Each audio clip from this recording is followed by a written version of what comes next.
உங்களுக்கு நீங்கள் தான் மோட்டிவேஷன். இப்போ ஒரு பர்சன் ஒரு 8 மணி நேரம் வந்து ஒர்க் பண்ணிட்டு 9 மணி நேரம் ஒர்க் பண்ணிட்டு வந்தோம், ஈவன் டயர்டாக இருந்தாலுமே ஃபோன்லாம் யூஸ் பண்ணாமல் நான் படிக்கணும், அந்த டைமில் படிக்கணும் அப்படின்ற மைண்ட் உங்க இருக்கு இல்லையா, அதுதான் மோட்டிவேஷன். அது ஒரு 1 இயர் படிச்சனா என்னால் ஒரு நல்ல வேலைக்கு போக முடியும் அப்படின்ற ஒரு மைண்டை செட் பண்ணிக்கோங்க. அதுக்கப்புறமா நீங்கள் இந்த மாதிரி சாக்ரிஃபைஸ் பண்ண ரெடி ஆகுங்க. ஒரு 1 வீக் வந்து நல்லாவே இருக்கும், ஆனால் அதுக்கும் அடுத்த 1 வீக் நீங்கள் டிசிப்ளினாக ஃபாலோ பண்ணுறது தான் கஷ்டம். இன்னைக்கு இந்த வீடியோவில் என்ன பார்க்க போகிறோம் அப்படின்னா, நிறைய பேர் கேட்ட ஒர்க்கிங் ஆஸ்பிரண்ட்கான டைம் டேபிள் எப்படி மேக் பண்ணுறது, நான் எப்படி கவர் பண்ணுறது சிலபஸை அப்படிங்கிறதுக்கான வீடியோ தான் இது. இந்த வீடியோவில் நம்ம ஒர்க்கிங் ஆஸ்பிரண்ட் வந்து இப்போ எல்லாருக்குமே ஒரே மாதிரியான சுச்சுவேஷன் இருக்காது. இப்போ ஒருத்தவங்க வந்து காலேஜ் முடிக்கிறாங்க, அவங்க வந்து உடனே வந்து ஃபுல் டைம் ஆஸ்பிரண்டாவோ இல்லை வந்து கோச்சிங் சென்டர் போயிட்டு அவங்க படிக்க ஆரம்பிப்பாங்க. ஆனால் எல்லாரோட சுச்சுவேஷனும் அதே மாதிரி இருக்குமானா டெஃபினட்டாக கிடையாது. சில பேர் வீட்டில் வந்து அவங்க வேலைக்கு போனால் தான் அவங்களோட வீட்டையே ரன் பண்ண முடியும் அப்படின்ற சுச்சுவேஷன்லாம் இருக்கும். அதனால உடனே காலேஜ் முடிச்ச உடனேவே அவங்க வேலைக்கு போக ஆரம்பிச்சிருவாங்க. என்னதான் காலேஜ் முடிச்சுட்டு வேலைக்கு போனாலுமே கவர்மெண்ட் எக்ஸாம் எழுதணும், கிளியர் பண்ணணும் அப்படின்ற ஆசை இருந்துகிட்டே இருக்கும். ஆனால் அந்த ஒரு சூழ்நிலை காரணமாக வந்து ஏதோ ஒரு பிடிக்காத வேலை, நான் போனால் தான் என்னோட ஃபேமிலியே ரன் பண்ண முடியும் அப்படின்னு சொல்லி ஏதோ ஒரு வேலைக்கு போயிட்டு இந்த ஒரு ஆசையை உங்கள் மைண்ட்குள்ளே வச்சுட்டே இருப்பீங்க. ஸோ இப்போ ஒர்க் போயிட்டே வந்து படிக்க முடியுமா அப்படிங்கிற கேள்விக்கான பதில் தான், ஒர்க் போயிட்டேவும் நம்மளால கவர்மெண்ட் எக்ஸாம் படிக்க முடியும். என்ன மாதிரியான டைம் டேபிள் ஃபாலோ பண்ணணும் அப்படிங்கிறத நான் வந்து ஒரு எக்ஸாம்பிளோட நான் வந்து ஒரு 1 வீக்குக்கான டைம் டேபிள் எப்படி போடணும் அப்படிங்கிறத உங்களுக்கு சொல்லித்தர போகிறேன். அதை வச்சு நீங்கள் எவ்ரிடே அது 1 வீக் ஃபார் எக்ஸாம்பிளாக சொல்கிறேன் இல்லையா, அதை வச்சு உங்களோட டைம் டேபிளை எப்படி மேக் பண்ணலாம், எப்படி டைம் கிடைக்கிற டைம்லாம் எப்படி யூஸ் பண்ணி சிலபஸ் கவர் பண்ணலாம் அப்படிங்கிறது எல்லாமே இந்த வீடியோவில் பார்க்கலாம். இந்த வீடியோ கம்ப்ளீட்லி நீங்கள் ஒரு காலேஜ் படிச்சுட்டே வந்து சில பேர்லாம் வந்து எனக்கு டிஎம் கூட பண்ணியிருந்தீங்க, நான் வந்து 2nd டிகிரி போட போகிறேன், இப்போ நான் 2nd டிகிரி படிச்சுக்கிட்டே என்னால் வந்து கவர்மெண்ட் எக்ஸாம் படிக்க முடியுமா, இல்லை நான் இப்போ தான் 1st டிகிரி படிச்சுட்டு இருக்கேன், இப்போ நான் இன்னும் 1 இயரில் முடிக்க போகிறேன், நான் அதுக்கு முன்னாடி நான் எப்படி நான் முடிக்கிறதுக்குள்ளே என்னோட சிலபஸ் எப்படி கவர் பண்ணுறதுக்கு நான் என்ன மாதிரிலாம் பண்ணலாம் அப்படின்னு நிறைய பேர் மெசேஜ் பண்ணியிருந்தீங்க. நிறைய பேர் ஒர்க் போயிட்டே படிக்கிறத பற்றி இதுதான் ரொம்ப நிறைய பேர் கேட்ட கொஷின். ஸோ இன்னைக்கு இந்த வீடியோவில் அந்த டைம் டேபிள் எப்படி மேக் பண்ணணும் அப்படிங்கிறத பார்க்க போகிறோம். அது மட்டும் இல்லாமல் இந்த டைம் டேபிள் மேக் பண்ணுறது வந்து யாருனாலும் பண்ண முடியும். இப்போ நான் வந்து சடனாக எடுத்து நாளைக்கு ஒரு 10 மணி நேரம் 12 மணி நேரம் நான் டைம் டேபிளை போட்டு நான் இதை ஃபாலோ பண்ண போகிறேன் அப்படின்னு யார் வேணாலும் சொல்லலாம். ஆனால் அதை எப்படி வந்து கன்சிஸ்டண்ட்டாக ஃபாலோ பண்ணுறது அப்படிங்கிறதுமே இந்த வீடியோவில் பார்க்க போகிறோம். So let's get into the video. அதுக்கு முன்னாடி இந்த மாதிரி இன்ஃபர்மேஷன் வந்து தெரியாமல் நிறைய பேர் இருக்காங்க. உங்கள் ஃப்ரெண்ட்ஸ் தெரிஞ்சவங்க யாராவது கவர்மெண்ட் எக்ஸாமுக்கு எப்படி படிக்கணும், என்ன மாதிரியான ஸ்ட்ராட்டஜி ஃபாலோ பண்ணணும், இப்போ வந்து இந்த மாதிரிலாம் வீடியோஸ் வந்து ஒர்க் போயிட்டே எப்படி டைம் டேபிள் மேக் பண்ணணும், இந்த மாதிரிலாம் நிறைய பேருக்கு அவேர்னஸ் இல்லாமல் இருக்கும். இல்லை உங்கள் கோச்சிங் சென்டர் போனால் தான் இந்த மாதிரி அவேர்னஸ்லாம் கிடைக்கிற மாதிரிலாம் இருக்கும். அதெல்லாம் இல்லாமல் இப்போ நான் சொல்கிறத வச்சு உங்களால் வந்து ஒரு ஐடியாவுக்கு வர முடியும். கோச்சிங் சென்டர்லாம் போகாமலே நீங்கள் செல்ஃபாகவே இந்த மாதிரி பிளான் போட்டு படிக்கலாம் அப்படிங்கிற அவேர் அவங்களுக்கு கிடைக்கும். உங்களுக்கு தெரிஞ்சவங்க ஃப்ரெண்ட்ஸ் யாராவது வந்து இந்த மாதிரி எக்ஸாமுக்கு படிக்கணுன்ற ஐடியாவில் இருக்காங்கன்னா ப்ளீஸ் என்னோட சேனலை வந்து ஷேர் பண்ணுங்கள் and please subscribe to my channel. சரி, okay. Hi, this is Tamil. Welcome back to my channel. இன்னைக்கு இந்த வீடியோவில் நிறைய பேர் கேட்ட ஒர்க்கிங் ஆஸ்பிரண்ட்கான டைம் டேபிள் என்ன அப்படிங்கிறதான் பார்க்க போகிறோம். இது நீங்கள் என்ன கவர்மெண்ட் எக்ஸாம் படிச்சிருந்தாலும் okay, SSC, banking, RRB, TNPSC எந்த எக்ஸாமாக இருந்தாலும் ஓகே. ஆனால் இப்போ நான் ஃபார் எக்ஸாம்பிளுக்கு ஆர்ஆர்பி எக்ஸாமுக்கு இப்போ நான் படிக்க போகிறேன், நான் ஒரு ஒர்க்கிங் ஆஸ்பிரண்ட் அப்படின்னா நான் எப்படி டைம் டேபிள் மேக் பண்ணுவேன் அப்படிங்கிறத வந்து ஒரு எக்ஸாம்பிளோட சொல்ல போகிறேன். இப்போது நீங்கள் 2 டைப் இருக்குது. ஒன்று, நீங்கள் ஆல்ரெடி ஒரு 2 இயர்ஸோ 1 இயரோ வந்து கவர்மெண்ட் எக்ஸாம் ப்ரிப்பரேஷனில் இருந்திருப்பீங்க. அந்த ஒரு 1 இயர் 2 இயர் முடிச்சுட்டு அதுக்கப்புறம் ஓகே நான் சிலபஸ் முடிச்சுட்டேன், இனிமேல் நான் ஒர்க் போயிட்டே படித்தா கூட என்னால் ஹேண்டில் பண்ண முடியும் அப்படின்ற ஒரு டைப்பு.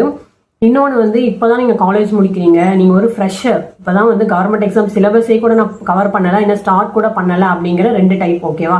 ஃபர்ஸ்ட் டைப்புக்கு வந்து அவங்க ஆல்ரெடி சிலபஸ்லாம் முடிச்சிருப்பாங்க, அதனால அவங்களுக்கு எந்த பிரச்சனையுமே இருக்காது. அந்த கிடைக்கிற டைமில் எல்லாத்தையும் அவங்க ப்ராக்டிஸ் பண்ணிட்டே போனாலே அவங்களால வந்து எக்ஸாம் கிளியர் பண்ணுறதுக்கு நிறைய சான்சஸ் இருக்குது. செகண்ட் டைப் என்ன அப்படின்னா, சிலபஸே நான் கவர் பண்ணலை அப்படிங்கிறவங்க. இப்போ நான் இந்த செகண்ட் டைப் வச்சு தான் நம்ம ஒரு சிலபஸை கவர் பண்ணுறதுக்கு என்னெல்லாம் பண்ணணும். இப்போ நீங்கள் ஒர்க் போயிட்டே வந்து படிக்கணுன்ற எய்ம் இருக்கீங்க, இல்லை இந்த வீடியோ பார்த்துட்டு இனிமேல் தான் அந்த மாதிரி எய்ம் எனக்கு வருது அப்படின்னு நினைக்கிறவங்க எல்லாருக்குமே உங்களோட மெயின் டார்கெட் என்னவா இருக்கணும்னா சிலபஸ் கவர் பண்ணுறது தான் மெயின் டாபிக், மெயின் ஒரு டார்கெட்டே வச்சுக்கலாம். என்ன அப்படின்னா, இப்போ ஒரு நார்மலான ஒரு full time aspirant coaching centre போய் படிக்கிறாங்க அப்படின்னா ஒரு சிலபஸை வந்து எந்த எக்ஸாம் வந்தாலும் சரி, நான் ஃபார் எக்ஸாம்பிளுக்கு ஆர்ஆர்பி எடுத்துக்கிறேன், ஆர்ஆர்பியில் ஒரு சிலபஸை கவர் பண்ணணும்னா டெஃபினட்டாக ஒரு 4 மந்த் ஆகும். இது வந்து சில பேருக்கு வந்து வேரி ஆகலாம், சில பேர் ஈவன் 3 மந்த் கூட முடிக்கலாம், சில பேருக்கு 6 மாதம் 8 மாதம் கூட ஆகலாம். ஏன்னா அவங்களோட கேப்பபிலிட்டி பொறுத்தது, எவ்வளோ சீக்கிரமாக அவங்க அந்த சிலபஸ் அண்டர்ஸ்டாண்ட் பண்ணி அந்த கான்செப்டை புரிஞ்சுக்கிட்டு ஒன்று ஒன்றா முடிச்சுட்டு போகிறாங்க, ப்ராக்டிஸ் பண்ணுறாங்கன்றதை பொறுத்தது. அதனால இப்போ ஒரு ஃபுல் டைம் ஆஸ்பிரண்டால ஒரு 4 மந்த்ல முடிக்க முடியுது அப்படின்னா இப்போ நீங்க வந்து பார்ட் டைமா தான் படிக்க போறீங்க. அவங்க ஒரு நாளைக்கு ஒரு 10 hours கொடுக்குறாங்கன்னா நீங்க ஒரு 5 hours 4 hours தான் கொடுக்க போறீங்க. அப்படிங்கும் போது உங்களுக்கு நிறையவே டைம் எடுக்கும். ஒரு 6 monthோ 8 monthோ கூட எடுக்கலாம். ஃபர்ஸ்ட் உங்களோட டார்கெட் வந்து இவ்வளோ நாள் ஆகுமா அப்படின்ற மைண்டுக்குலாம் வராம எவ்வளோ நாள் ஆனாலும் சிலபஸை நீங்க ஒன்ஸ் ஃபினிஷ் பண்ணிட்டீங்க அப்படின்னாலே நீங்க எல்லா எக்ஸாமுமே எழுதலாம். ஒன்ஸ் மேக்ஸ் ஃபினிஷ் பண்ணீங்க, ரீசனிங்லாம் ஃபினிஷ் பண்ணீங்கன்னா எஸ்எஸ்சி அண்ட் ஆர்ஆர்பி ரெண்டுமே மேக்ஸும் வரும், ரீசனிங்கும் வரும். ஸோ நீங்கள் சிலபஸை ஃபினிஷ் பண்ணுறது தான் உங்களோட ஃபர்ஸ்ட் டார்கெட்டாக இருக்கணும். அதுக்கப்புறம் தான் எக்ஸாம் கிளியர் பண்ணுறதை பற்றி நீங்கள் யோசிக்கணும். ஃபர்ஸ்ட் சிலபஸ் எப்படி கிளியர் பண்ணலாம் அப்படிங்கிறதுக்கான டைம் டேபிள் இப்போ நீங்கள் ஒரு 1 week இருக்கீங்க, ஒரு 1 week அந்த எக்ஸாம்பிளாக எடுத்துக்கிறேன். என்ன பண்ணணும் அப்படின்னா ஒரு மார்னிங் ஒரு 2 hour, ஈவினிங் ஒரு 2.5 hour to 3 hour வந்து கொடுக்கறதுக்கு நீங்கள் பிளான் பண்ணணும். ஏன் நீங்கள் ஒரு ஒர்க் முடிச்சுட்டு ஒரு 8 o'clock வரீங்க அப்படின்னா 8லேருந்து ஒரு 3 hour உங்களால் கொடுக்க முடியிற மாதிரி நீங்கள் வந்து டைமை ப்ரொடக்டிவாக இப்படி யூஸ் பண்ணிக்கணும். மார்னிங்கில் உங்களால் எழுந்து நீங்கள் ஒரு மார்னிங் பர்சனாக இருக்கீங்கன்னா மார்னிங்லேயே ஒரு 3 hour கொடுத்துடலாம், ஈவினிங் 2 hour வச்சுக்கலாம். இல்லை நீங்கள் நைட் பர்சனாக நைட் நிறைய நேரம் படிப்பேன், நான் மார்னிங்லலாம் எனக்கு சீக்கிரமாக எந்திரிக்க முடியாது அப்படின்ற பர்சனாக தான் நீங்கள் நைட்டு நிறைய டைமை கொடுக்கலாம், மார்னிங் கம்மி டைம் கொடுக்கலாம். ஆனால் ஒரு நாளைக்கு அட்லீஸ்ட் ஒரு 4.5 hours to 5 hour வந்து நீங்கள் எக்ஸாம் ப்ரிப்பரேஷனுக்காக கொடுக்கணும். ஃபர்ஸ்ட் அந்த ஒரு 5 hourல என்னென்ன டாபிக் படிக்கலாம், எப்படி கவர் பண்ணலான்றதை ஃபர்ஸ்ட் பார்ப்போம். இப்போ நீங்கள் வந்து மண்டே டு சாட்டர்டே ஒர்க் இருக்கு, சண்டே மட்டும் லீவு அப்படிங்கிற பட்சத்தில் நீங்கள் என்ன பண்ணலாம்னா ஃபர்ஸ்ட் சிலபஸ் எடுத்து எழுதிக்கோங்க. இப்போ மேக்ஸ்ன்னு பார்த்துட்டோம்னா நீங்கள் ஒரு வெரி பிகினராக இருக்கீங்க அப்படின்னா மேக்ஸ் ஒரு டாப்பிக்கை கவர் பண்ணவே ஒன் வீக் எடுக்கும் உங்களுக்கு. ஏன்னா நீங்கள் ஒரு நாளைக்கு 5 hoursனா மேக்ஸ் ஒரு 2 hour தான் ஸ்பெண்ட் பண்ண போறீங்க. நெக்ஸ்ட் 2 hour வந்து நீங்கள் சயின்ஸ்க்கு ஸ்பெண்ட் பண்ணணும். இன்னொரு 1 hour சொன்னலையா, அந்த ஒரு 1 hour வந்து ரீசனிங்க்கு ஸ்பெண்ட் பண்ணணும். இதுதான் உங்களோட டைம் டேபிள். இப்போ மண்டே வந்து நீங்கள் மேக்ஸுக்கு ஒரு 2 மணி நேரம், சயின்ஸ்க்கு ஒரு 2 மணி நேரம், ரீசனிங்க்கு ஒரு 1 மணி நேரம் ஸ்பெண்ட் பண்ணுறீங்க. இதவே வந்து ஃபர்ஸ்ட் 5 days இல்லைனா 6 days, இப்போ சாட்டர்டேவும் லீவுங்கிற பட்சத்தில் 5 daysக்கு நீங்கள் இதை ஃபாலோ பண்ணணும். இப்போ சாட்டர்டே சண்டேஸில் நீங்கள் எவ்வளோ டைம் கொடுக்க ரெடியாக இருக்கணும்னா ஒரு 8 hours to 10 hours வந்து கொடுக்க ரெடியாக இருக்கணும். ஏன் இது அப்படின்னா, ஏன்னா சிலபஸை கவர் பண்ணுறது தான் நம்மளோட மெயின் டார்கெட். அதை நம்ம எவ்வளோ சீக்கிரம் வந்து கவர் பண்ணுறோமோ அதுக்கப்புறம் நம்ம ப்ராக்டிஸ்க்கு போகும்போது இந்த அளவுக்கு நீங்கள் நிறைய டைம் கொடுக்க வேண்டியது இருக்காது. ஃபர்ஸ்ட் சிலபஸை ஃபினிஷ் பண்ணி ரிவைஸ் பண்ணுறது தான் மெயின் திங். அதுக்கப்புறம் நீங்கள் ஆப்வியஸாகவே நீங்கள் அந்த ப்ராக்டிஸ்குள்ளே போயிடுவீங்க. இதுக்கு இந்த அளவுக்கு டைம் தேவைப்படாது. நீங்கள் ஃபர்ஸ்ட் சிலபஸை ஃபினிஷ் பண்ணுறதுனால இப்போ எந்த மாதிரி எடுத்துக்கணும்னா மேக்ஸில் வந்து ஒரு டாபிக் எடுத்துக்கோங்க. ஒரு 1 weekக்கு ஒரு டாபிக் தான். இப்போ பர்சன்டேஜ் வந்து நான் ஃபர்ஸ்ட் வீக் வந்து எடுக்கிறேன் அப்படின்னா செகண்ட் வீக் வந்து ப்ராஃபிட் அண்ட் லாஸ், அந்த மாதிரி ஒரு டாப்பிக்காக ஒரு வீக்குக்கும் எடுத்துக்கோங்க. வீக்லி டைம் டேபிள் நான் ஃபர்ஸ்ட் சொல்கிறேன். ஒரு வீக்குக்கு ஃபர்ஸ்ட் மேக்ஸில் பர்சன்டேஜ் எடுக்கிறேன். சயின்ஸில் வந்து ஃபிசிக்ஸ், கெமிஸ்ட்ரி, பயாலஜி 3 இருக்கா, இதில் ஏதோ 1 எடுத்துக்கணும். இப்போ ஃபிசிக்ஸ்னு எடுத்தால் ஹோல் ஃபிசிக்ஸே 1 weekல முடிக்க முடியாது. மேபி சில பேர் ஆல்ரெடி சயின்ஸ் பேக்ரவுண்ட்லேருந்து வரீங்கன்னா உங்களால் முடிக்க முடியும்னு கூட இருக்கலாம். ஆனால் நான் ஜென்ரலாக ஒரு டைம் டேபிள் மேக் பண்ணுறது எப்படின்னு சொல்கிறேன். ஃபிசிக்ஸ்னு எடுத்தீங்கன்னா ஃபிசிக்ஸில் ஒரு 10 டாபிக் 12 டாபிக் இருக்குன்னா அந்த 10-12 டாப்பிக்கில் ஒரு 4 டாபிக் ஆர் 3 டாபிக் சூஸ் பண்ணிக்கணும்.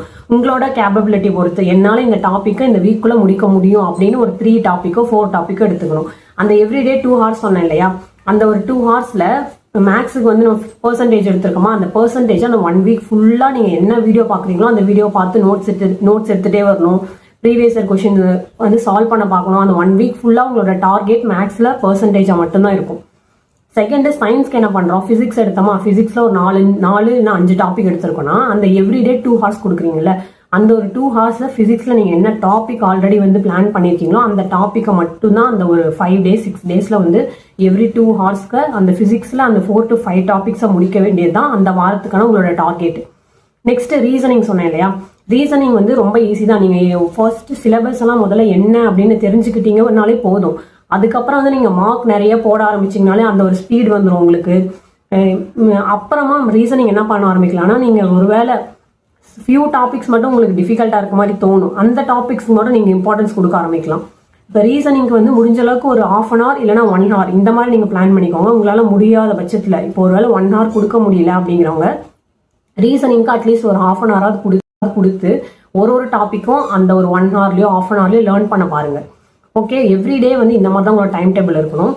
ஓகே, ஆர்ஆர்பின்னு பார்த்தோன்னா சயின்ஸ் மட்டும் இல்லையே, ஜென்ரல் நாலேஜும் இருக்குது. நான் அந்த ஜென்ரல் நாலேஜ் நீங்கள் இதில் இன்க்ளூட் பண்ணவே இல்லையே அப்படின்னு கேட்டிங்கன்னா, ஃபர்ஸ்ட் வந்து சயின்ஸை முதல்ல முடிக்க பாருங்க. சயின்ஸை முடிக்க இப்போ ஃபிசிக்ஸ் வந்து ஒரு 4 டாபிக் முடிக்கவே 1 week ஆகுதுன்னா, போக போக உங்களோட சயின்ஸ், ஃபிசிக்ஸ், கெமிஸ்ட்ரி, பயாலஜி இது எல்லாமே முடிக்க அட்லீஸ்ட் ஒரு 2 month to 3 month அந்த மாதிரி ஆகும். நீங்க அந்த முடிச்சதுக்கு அப்புறமா அந்த சயின்ஸ் கொடுக்குற 2 hours என்ன பண்ணணும்னா ஜிகே கொடுக்க ஆரம்பிச்சிடணும். இதே மாதிரி தான் இந்த பிசிக்ஸ் எடுத்தீங்கல்ல, அந்த மாதிரி இப்போ ஜியாகிரபி எடுக்கிறீங்கன்னா ஜியாகிரபில இருக்க ஒரு டாப்பிக்கா எடுத்துக்கணும். ஒரு டாப்பிக்கும் இந்த வீக்குள்ள நான் இந்த டாபிக் முடிக்க போறேன் அப்படின்னு சொல்லி அந்த சயின்ஸ் இருக்கிற அந்த சயின்ஸ் கொடுத்துட்டு இருந்த டைமை ஜிகேக்கு மாத்திக்கலாம். அப்புறம் இந்த சாட்டர்டே சண்டே லீவு அப்படிங்கும் போது என்ன பண்ணணும்னா அந்த டைம்ல நீங்க அந்த ஒரு 6 days 5 days என்ன படிச்சீங்களோ அதை ரிவைஸ் பண்ணணும். மேபி அந்த ஒரு 5 daysல நீங்க எப்பயாவது ஒரு நாள் 2 நாள் உங்களால வந்து ஃபுல் டைம் கொடுக்க முடியலன்னா அந்த ஒரு பெர்சன்டேஜை முடிக்க வேண்டியதான் உங்களோட டார்கெட்டா இருக்கு. அந்த சாட்டர்டே சண்டே ஃபுல் டேவை பயன்படுத்தி நீங்க வந்து அந்த பெர்சன்டேஜையோ இல்லை என்ன டார்கெட் அந்த வீக்காக நீங்க வந்து செட் பண்ணியிருந்தீங்களோ அந்த டார்கெட்டை அந்த சாட்டர்டே சண்டே லீவ்ல நீங்க முடிக்கிறதுக்கு ட்ரை பண்ணணும். ஓகேவா? இப்போ ஒரு வீக்கும் இந்த மாதிரி நீங்க ஒரு டாபிக்கா, இப்போ சயின்ஸ்ல ஒரு டாபிக், மேக்ஸ்ல ஒரு டாபிக், ரீசனிங்ல ஒரு டாபிக், அப்படி கொஞ்சம் கொஞ்சமா முடிச்சுட்டு வந்தாதான் ஒரு 6 monthோ 7 monthலயோ உங்களால ஹோல் சிலபஸையுமே ஃபினிஷ் பண்ண முடியும். ஏன்னா நீங்க ஒர்க் போயிட்டே படிக்கிறீங்க அப்படின்ற பட்சத்துல உங்களால கிடைக்கிற டைம்ல தானே படிக்க முடியும். அதனாலதான் இந்த டைம் டேபிளுமே நான் வந்து இப்போ பெர்சன்டேஜ்லாம் எடுத்தோம்னா 1 week ஆகும் அப்படின்னு சொல்றேன் இல்லையா. இதுக்கு ரீசன் என்னன்னா நாங்க கொடுக்க போற டைம் 2 மணி நேரம் தான். அதனால நம்மளால இவ்வளோ நேரம் எடுக்கும். நீங்க மேபி சீக்கிரமா எல்லாத்தையும் முடிக்கிற பர்சனா தான் உங்களுக்கு கம்மி டைம் எடுக்கலாம். ஆனா ஒரு ஆவரேஜா சொல்லியிருக்கேன், ஒரு 1 weekக்கான டைம் டேபிள் இப்படிதான் இருக்கணும். அண்ட் நீங்க அந்த 1 week ஃபுல்லா என்ன படிக்கிறீங்களோ அது சாட்டர்டே சண்டேஸ்ல கண்டிப்பா ரிவைஸ் பண்ணணும். ரிவைஸ் பண்ணிட்டு இப்ப நெக்ஸ்ட் வீக் வேற ஒரு டாபிக் போவீங்கல்ல, அப்பயுமே அந்த ஒரு டாபிக்கையும் ரிவைஸ் பண்ணும். அண்ட் ஃபர்ஸ்ட் வீக்ல என்ன படிச்சீங்களோ அதையுமே ரிவைஸ் பண்ணும். ஒன்ஸ் அட்லீஸ்ட் கிளான்ஸால் பார்த்துக்கோங்க, இல்லைன்னா மறந்துடும். ஸோ உங்களோட டைம் டேபிள் வந்து இப்படிதான் இருக்கணும். இந்த 1 week சொன்னேன் இல்லையா, இதே மாதிரி ஒரு வீக்கும் உங்களுக்கான டைம் டேபிள் போடுங்க. ஓகே, பெர்சன்டேஜ் முடிச்சிட்டேன்னா ப்ராஃபிட் அண்ட் லாஸ் முடிச்சிட்டேன்னா சிம்பிள் இன்ட்ரெஸ்ட், காம்பவுண்ட் இன்ட்ரெஸ்ட், இந்த மாதிரி கொஞ்சம் கொஞ்சமா போயிட்டே இருக்கணும். ஸோ இந்த மாதிரி தான் டைம் டேபிள் மேக் பண்ணும். உங்களுக்கு கிடைக்கிற அந்த ஒரு 4.5 to 5 hours கொடுக்க ட்ரை பண்ணுங்க. சாட்டர்டே சண்டேஸ்ல ஒரு 8 hours அட்லீஸ்ட் கொடுக்க ட்ரை பண்ணுங்க. இந்த மாதிரி கொடுத்தா மட்டும் தான் நம்மளால சிலபஸ் ஃபினிஷ் பண்ண முடியும். ஸோ ஃபர்ஸ்ட் வந்து இது இப்படிதான் டைம் டேபிள் மேக் பண்ணணும். ஓகேவா? நெக்ஸ்ட் இந்த மாதிரி டைம் டேபிள் மேக் பண்றது யாருனாலும் பண்ணலாம். ஆனா அதை வந்து கண்டினியூஸா ஃபாலோ பண்றது தான் முக்கியம். இப்ப நான் உங்ககிட்ட இந்த ஒரு டைம் டேபிள் சொல்றேன்னா பாக்குறதுக்கும் கேட்கறதுக்கும் ஈஸியா இருக்கும். ஓகே, ஒரு காலைல 2 மணி நேரம், ஈவினிங் 2 மணி நேரம், ஈஸி, நான் கொடுக்க முடியும், என்னால கிளியர் பண்ண முடியும் அப்படின்ற மோட்டிவேஷன்லாம் வரும். அதை நீங்க 1 week ஃபாலோ பண்ணுவீங்க. ஆனா நெக்ஸ்ட் வீக்கே அந்த மோட்டிவேஷன் இருக்காது, ஒரு மாதிரி போர் அடிக்கும், உங்களுக்கு வந்து அந்த எக்ஸ்கியூஸை தேடுவீங்க. ஏன்னா இப்ப அந்த ஒரு மார்னிங் 2 hour நீங்க அதை உங்களை புஷ் பண்ணி, உங்களுக்கு தூக்கமா வரும், ஆனாலும் உங்களை நீங்க புஷ் பண்ணி இழ வச்சு நீங்க படிக்க வைக்கிறீங்க இல்லையா, அது வந்து உங்களை நீங்களே புஷ் பண்ணி பண்றீங்க. இப்ப அந்த கம்ஃபர்ட்டா இருக்கும். நீங்க அந்த மார்னிங் 2 hours தூங்குறதும் சரி, இல்லை நீங்க ஒரு ஒர்க்கிங் பர்சன் போது ஆல்ரெடி மார்னிங்ல இருந்து ஈவினிங் வரைக்கும் 7 மணியோ 8 மணி வரைக்கும் ஒர்க் பண்ணியிருப்பீங்க. 8 மணிக்கு அப்புறமா வந்து நமக்கு ரெஸ்ட் வேணும்னு தான் தோணும். ஆனாலும் நம்மளே புஷ் பண்ணி அந்த ஒரு ரெஸ்ட் எடுக்கிற டைமை சாக்ரிஃபைஸ் பண்ணி தான் நம்ம படிக்கிறது கொடுக்குற மாதிரி இருக்கும். அதனால நம்ம கொஞ்சம் நம்ம இந்த மாதிரி டைம் எல்லாம் மற்ற விஷயத்துல ஸ்பெண்ட் பண்ணாம, ஃபோன் யூஸ் பண்ணாம, கிடைக்கிற டைமை ப்ரொடக்டிவா யூஸ் பண்ணா மட்டும்தான் சிலபஸ் கவர் பண்ண முடியும். ஒரு ஒர்க்கிங் ஆஸ்பிரண்டா இருக்கீங்கன்னா அதனால நிறைய இந்த மாதிரி விஷயங்கள்லாம் சாக்ரிஃபைஸ் பண்ற மாதிரி இருக்கும். நீங்க டயர்டா ஃபீல் பண்ணாலுமே இல்லை இப்போ நான் ஒரு 1 year படிச்சேன்னா என்னால ஒரு நல்ல வேலைக்கு போக முடியும் அப்படின்ற ஒரு மைண்டை செட் பண்ணிக்கோங்க. அதுக்கப்புறமா நீங்க இந்த மாதிரி சாக்ரிஃபைஸ் பண்ண ரெடி ஆகுங்க. ஒரு 1 week வந்து நல்லாவே இருக்கும். ஆனா அதுக்கும் அடுத்த 1 week நீங்க டிசிப்ளினா ஃபாலோ பண்றது தான் கஷ்டம். அதுக்கு உங்களை நீங்களே புஷ் பண்ணுங்க. இப்போ நான் வந்து நிறைய பேர் வந்து மோட்டிவேஷன் கேட்குறீங்க, எனக்கு வந்து இப்போ ஃபீலிங் ரொம்ப டவுனா இருக்கு, எனக்கு ஏதாவது மோட்டிவேட் பண்ணுங்க, நான் அப்பதான் என்னால் படிக்க முடியும் அப்படின்லாம் கேட்குறீங்க. உண்மையான மோட்டிவேஷன் எதுனா, இப்போ நான் வந்து உங்ககிட்ட சக்ஸஸ்ஃபுல் ஸ்டோரி, யாரோட ஸ்டோரியாவது சொல்லி பாருங்க, இவங்கெல்லாம் இப்படி வின் பண்ணியிருக்காங்க, அப்போ உங்களாலே முடியும் அப்படின்னு நான் சொல்றேன்னா உங்களுக்கு அந்த ஒரு ஒன் டே 2 day மட்டும்தான் உங்களுக்கு அந்த ஒரு மோட்டிவேஷன் இருக்கும். ஓகே, அவங்களால முடியுதுன்னா என்னாலே முடியுது அப்படின்ற ஒரு எண்ணம்லாம் இருக்கும்.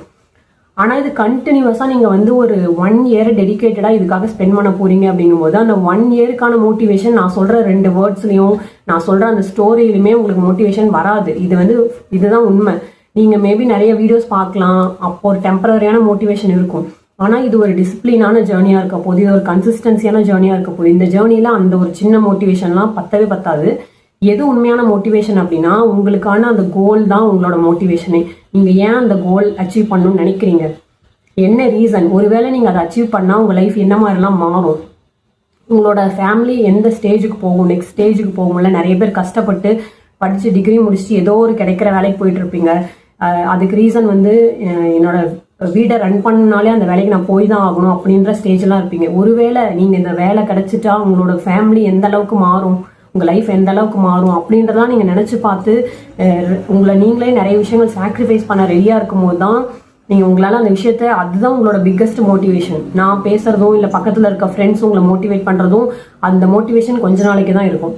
உங்களோட ரியல் மோட்டிவேஷனை நீங்கள் அதை அச்சீவ் பண்ணுறதுக்கு ஏன் அதை நான் அச்சீவ் பண்ணணும், எனக்கு ஒர்க் போயிட்டு வரேன் டயர்டாக இருக்குன்னு தெரிஞ்சும் நான் வந்து ஒன்று படிக்கணும்னு நினைக்கிறேன், நான் கிளியர் பண்ணணும்னு நினைக்கிறேன்னா அது எதுக்காக அப்படின்ற அந்த ஒரு கொஷினுக்கு பதில் தான் உங்களோட மோட்டிவேஷன் நான் சொல்லுவேன். ஏன்னா இந்த ஒரு 1 year இருக்க போகிற ஜேர்னியில் அந்த ஒரு சின்ன நான் சொல்கிற மோட்டிவேஷன்லாம் ஹெல்ப் பண்ணாது. உங்களுக்கு நீங்கள் தான் மோட்டிவேஷன். இப்போ ஒரு பர்சன் ஒரு 8 மணி நேரம் வந்து ஒர்க் பண்ணிட்டு 9 மணி நேரம் ஒர்க் பண்ணிட்டு வந்தோம், ஈவன் டயர்டாக இருந்தாலுமே ஃபோன்லாம் யூஸ் பண்ணாமல் நான் படிக்கணும், அந்த டைமில் படிக்கணும் அப்படின்ற மைண்ட் உங்க இருக்கு இல்லையா, அதுதான் மோட்டிவேஷன். அதுதான் உங்களோட மோட்டிவேஷன். நீங்கள் நினைச்சா அந்த ஒரு சின்ன வேலையிலேயே உங்களோட கம்ஃபர்ட்க்கு ஏற்ற மாதிரி இருக்கலாம். ஆனால் நீங்கள் உங்களோட லைஃப்பை அதுலேருந்து நெக்ஸ்ட் ஸ்டேஜ் கொண்டு போக நினைக்கிறீங்க. அதனால தான் உங்களுக்கு படிக்கணும்னு தோணுது. நெக்ஸ்ட் வந்து எனக்கு நான் எப்படி டைமை கொடுக்கலாம், எப்படி கவர்மெண்ட் எக்ஸாம் படிக்கலாம், எப்படி கிளியர் பண்ணலாம் கிடைக்கிற டைம்லலாம் அப்படின்லாம் யோசிக்கிறீங்க. அப்போ ஆல்ரெடி நீங்களே ஒரு மோட்டிவேஷன் தான் உங்களுக்கு. ஸோ இந்த மாதிரி உங்களை நீங்களே மோட்டிவேஷனாக நினைங்க. உங்களோட கோல் தான் உங்களோட மோட்டிவேஷன்.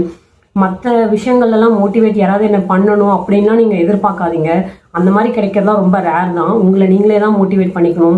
கிடைக்கிற டைம்லாம் ப்ரொடக்டிவாக யூஸ் பண்ண ட்ரை பண்ணுங்கள்.